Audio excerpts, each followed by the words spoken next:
خلاف جنگ کا اعلان کر دیتا ہے۔ جرمن قیادت جانتی ہے کہ روس سے جنگ کا مطلب فرانس سے بھی جنگ ہے۔ اسی خطرے سے نمٹنے کے لیے جرمنی نے شلیفن پلان تیار کیا تھا۔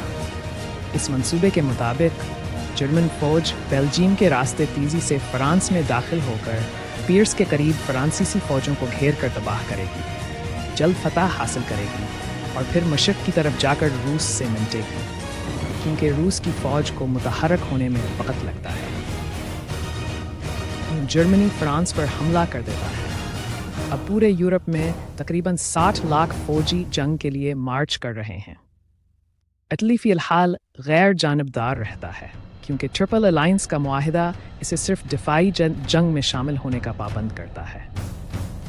امریکہ بھی صدر ووڈرو ولسن کی قیادت میں غیر جانبداری کا اعلان کرتا ہے، کیونکہ امریکی عوام یورپ کی اس تباہ کن جنگ میں شامل نہیں